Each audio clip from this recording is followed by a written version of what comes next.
Bonsoir à toutes et à tous et merci de rester fidèles au programme du soir. C'est nous votre bienvenue dans Regard croisé, le 3e numéro de cette semaine. Encore 4 sujets à aborder avec nos invités. Nous parlerons d'abord du Nigeria. La présidence défend son bilan antiterroriste. Notre deuxième sujet concerne le Sénégal. Le président déplore des facteurs de division dans sa coalition. Troisième sujet, nous parlerons du Gabon. Sylvia et Noureddine Bongo condamnés à 20 ans de prison. Puis nous terminerons bien évidemment par le Togo. Lomé accueille un forum économique entre le Royaume-Uni et l'Afrique francophone. Et pour en parler ce soir, 3 invités sur ce plateau avec moi. L'équipe du mercredi est au grand complet. Robert Costigan, à côté, vous êtes analyste politique et président de l'AJD, Alliance Jeunesse Développement. Bonsoir Robert et bienvenue. Bonsoir docteur. Dieu merci que vous avez effectué un bon retour parmi nous. Voilà, que de telles occasions se multiplient au bonheur de l'Union. Merci beaucoup à vous, Robert Costigan, merci d'avoir répondu à notre invitation. C'est moi qui vous remercie. Notre deuxième invité ce soir, Credo Tété. Vous êtes journaliste et analyste politique. Bonsoir Credo et bienvenue. Bonsoir Guillaume, bonsoir à toutes celles et tous ceux qui nous suivent. Merci beaucoup à vous Credo d'avoir répondu à notre invitation. Merci. Troisième invité ce soir, Pasteur Edo Komi. Vous êtes le président du mouvement Martin Luther King et vous n'êtes plus le deuxième adjoint au maire de la commune de Golfe 2 puisque justement la passation des services a eu lieu aujourd'hui. Bonsoir Pasteur et bienvenue. Oui, bonsoir docteur, bonsoir à tous et à toutes. Je salue principalement les populations de Bassa où nous avons une grande représentation du MLK qui nous suit tout le temps sur Niveau TV. Merci beaucoup à vous tous d'avoir répondu à notre invitation. Avec vous, nous allons aborder notre premier sujet. Nous prenons la direction du Nigeria. Abuja a défendu son bilan antiterroriste face aux critiques croissantes des États-Unis et du président Donald Trump qui avait annoncé vouloir faire une intervention militaire critiquant le Nigeria d'être laxiste dans la lutte contre le terrorisme et de permettre ou de fermer les yeux sur ce qu'il appelle une agression serait moins dire contre les chrétiens au Nigeria. Le président ou bien la présidence du Nigeria a décidé de rendre public certains indicateurs sur la lutte contre le terrorisme. Le terrorisme aurait baissé de 81% depuis 2015 dans le pays.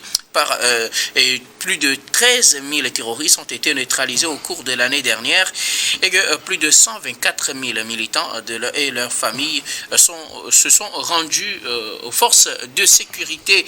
Et le Nigeria veut défendre une lutte antiterroriste qui est beaucoup plus sérieuse que celle défendue par les États-Unis. Nous en parlons avec nos invités. Je commence par vous, Robert Costigan. À côté, les États-Unis critiquent. À la base, le Nigeria avait estimé que le président américain n'avait pas la complétude du dossier, il n'avait pas toutes les informations liées à la lutte contre le terrorisme. Désormais, ils ont décidé de passer à l'étape suivante, c'est de rendre public certains chiffres. 81% de baisse, c'est ce qu'ils ont chiffré par rapport à 2015 dans la lutte contre le terrorisme. Oui, c'est vrai que Trump a tapé où ça fait mal à Tinubu. Il a révélé alors les faiblesses de l'armée nigériane face à Boko Haram, qui par le passé a fait beaucoup de raps parmi la population civile. Voilà, je sais que personne n'a oublié bring back home our guests. Voilà, ces jeunes filles qui ont été enlevées, les filles de Chibok qui ont été enlevées par Boko Haram. Et, entre-temps, on a appris que voilà, certaines parmi elles se sont évadées de là où elles sont gardées, mais il y a encore un bon nombre qui sont restés dans le maquis, parce que le nombre était élevé par rapport au nombre retrouvé. Voilà. On a aussi assisté à des églises qui ont été décimées par ces terroristes-là, sans foi ni loi, où tous les fidèles sont partis sous le coup des bombes. Et donc, on n'a pas senti le gouvernement de Buhari intervenir fortement dans les zones de Maïdougouri et de Sokoto dans le temps pour alors dénoncer l'acte. Je sais qu'ils ont envoyé l'armée derrière ces terroristes, ces bandits enturbanés, mais cela n'a pas suffi aux yeux de Donald Trump, parce que Donald Trump, qu'il vous souvienne que la fois dernière, lors de sa prestation de serment, c'est un pasteur nigérian qui est parti animer l'adoration. Donc, il est peut-être lié, non, il est lié à la classe chrétienne nigériane qui lui apporte des informations. Peut-être qu'on ne l'a pas situé dans le temps et donc il a été frustré que le gouvernement d'Abuja soit là, mais que voilà, les chrétiens du nord, voilà, puisqu'il faudrait qu'on dise que Maïdougouri et Sokoto sont au nord du Nigeria. C'est là où sévit plus Boko Haram, voilà. Mais aujourd'hui, bon, Tinubu et son gouvernement ont tenté de sortir des chiffres. C'est vrai que depuis qu'il est venu au pouvoir, on n'a plus assisté à de pareilles situations. Cela a baissé. Et donc, je pense quand même que c'était le rôle plutôt de la CEDEAO et de l'Union africaine de tirer sur la sonnette d'alarme et de prêter main forte au Nigeria pour que, voilà, tous ceux qui sont des bandits enturbanés, qui ne font que alors pourrir la vie des Nigérians, puissent être mis hors d'état de nuire. Mais malheureusement, les Africains même n'ont rien dit et c'est l'Américain qui est venu réveiller. Alors, les Nigérians, c'est vrai que ça fait mal à Tinubu que voilà, cette affaire soit exposée aux yeux du monde, mais c'est une triste réalité. On a vu les pancartes ici et là, bring back our girl at home, mais bon, la suite, ça n'a rien donné. Après, il y a encore eu des enlèvements de ces jeunes filles, je crois une ou encore 2 fois, mais personne n'a rien dit. On n'a pas dit qu'on les a retrouvés une fois. Donc tout ça là, je pense quand même que c'est le condensé de toutes ces informations qui ont mis à mal le cœur de Donald Trump qui est chrétien, hein. Il est chrétien pratiquant. Robert Kossigui, est-ce que quelque part ce n'est pas dû au fait que finalement on a fini par normaliser ce qui se passe en matière sécuritaire au Nigeria? Parce que quand on parle de sécurité en Afrique de l'Ouest, on pense beaucoup plus aux pays du Sahel, mais on oublie que ça avait commencé beaucoup plus tôt au Nigeria avec Boko Haram et puis d'autres groupes qui sévissent au Nigeria, surtout dans le nord et aussi dans la région du lac Tchad. Oui, il faut le dire, hein, le Nigeria même est le berceau de Boko Haram, c'est-à-dire le berceau de Boko Haram, les terroristes qui ont commencé par faire mal en Afrique de l'Ouest. Leur berceau, c'est au Nigeria. Et ils sont partis du Nigeria pour attaquer le Tchad.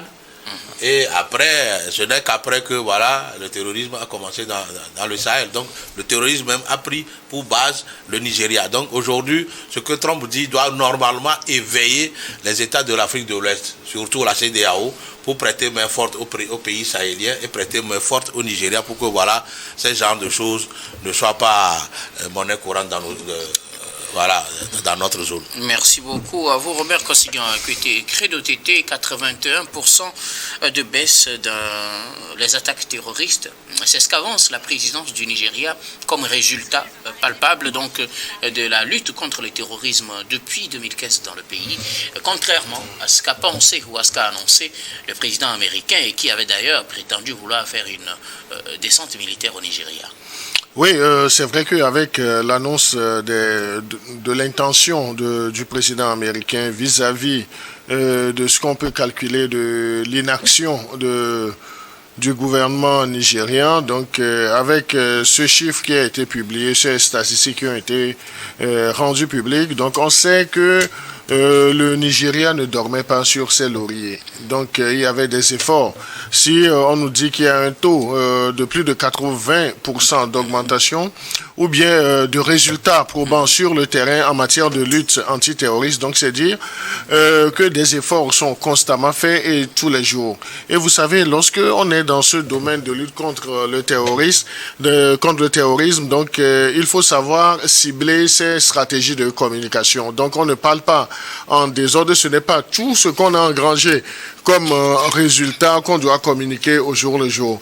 Mais l'appel ou bien la sortie tonitruante du président américain a réveillé un tant soit peu la présidence nigériane qui a jugé utile de faire cette stratégie de communication pour essayer de faire ressortir les efforts qui sont consentis de l'intérieur. Mais est-ce que ce manque de communication sur les résultats n'a pas aussi joué finalement contre le Nigeria? Non, mais mieux vaut tard que jamais. Et c'est ce que je disais en termes de stratégie, c'est cela qui aurait manqué au début. à la présidence nigériane de rendre compte des efforts qui sont faits au niveau du sommet de l'État pour dans le cadre de cette lutte antiterroriste. Mais s'ils ne l'ont pas fait, ce n'est pas encore tard. Ils l'ont fait aujourd'hui et nous avons tous conscience que intérieurement des efforts sont faits. Mais si on parle du Grand Nigeria, donc on considère également la place qu'occupe ce pays dans l'espace CEDEAO. Donc c'est dire que ça ne doit pas être uniquement une réflexion menée du côté du Nigeria, mais que l'entité, l'organisation régionale, la CEDEAO, puisse réellement se pencher sur ces prouesses ou bien sur ces avancées terroristes pour essayer de leur bloquer le chemin. Pasteur Edo Komi, le Nigeria défend un bilan plutôt élogieux dans la lutte contre le terrorisme.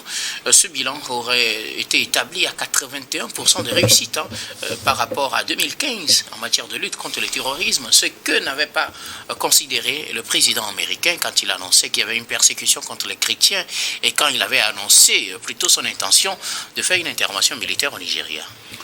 Il faut reconnaître que les chrétiens au nord du Nigeria ont tellement souffert. Il y a eu des églises qui ont été incendiées, des villages qui ont été incendiés, il y a eu beaucoup de morts. À l'époque, on avait l'impression que rien ne se faisait. Et je crois que c'est ça qui a fait monter les enchères auprès du président américain qui a accusé le Nigeria de fermer les yeux sur l'assassinat des chrétiens. Maintenant, avec les chiffres qui ont été évoqués pour justifier les énormes efforts qui ont été déployés par le Nigeria, c'est une autre chose. C'est une autre chose parce que c'est vrai que sous l'actuel président, il y a plus tellement d'attaques comme avant. Ça, il faut le saluer, ça, il faut le dire. Et je crois que si la communauté internationale devait être solidaire, on devait apporter de l'aide au Nigeria. Le Nigeria, c'est vrai, c'est un grand poumon de l'Afrique. Si la communauté internationale existait réellement, elle devait soutenir le Nigeria pour venir à bout du terrorisme. Puisque nous disons des Nations Unies, nous sommes des Nations Unies, si réellement nous sommes des Nations Unies, le terrorisme en une semaine devait être éradiqué, que ce soit dans le Sahel, que ce soit un peu partout, avec tout ce que les puissances occidentales ont comme équipement, ça aurait été fait depuis. Donc voilà. Donc aujourd'hui, le Nigeria a bien fait de ressortir ces chiffres. Ben, pourquoi ils ont attendu que Donald Trump monte au créneau avant de pouvoir ressortir les chiffres. Je crois que Credo a bien dit que c'est en termes de stratégie de communication, quand on est sur le terrain du terrorisme, il faut quand même se donner le temps. Il ne faut pas qu'on dise tout, et ce qui n'a pas été fait. Mais aujourd'hui, je crois que le Nigeria, à un moment donné, doit toujours communiquer sur 13 000 terroristes qui ont été assassinés, qui ont été éliminés, neutralisés, 13 000 terroristes. Donc les terroristes, ils sont un peu partout au Nigeria. 13 000, vous voyez déjà le chiffre.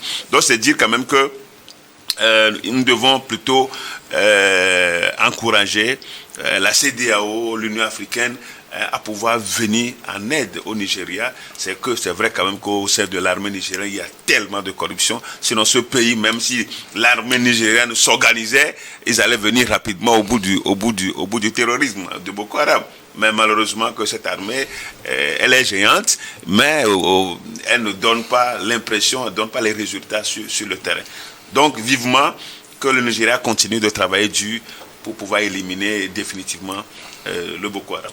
Merci beaucoup à vous tous pour vos contributions. Nous allons marquer la première pause, puis on reviendra tout à l'heure pour la suite de cette émission.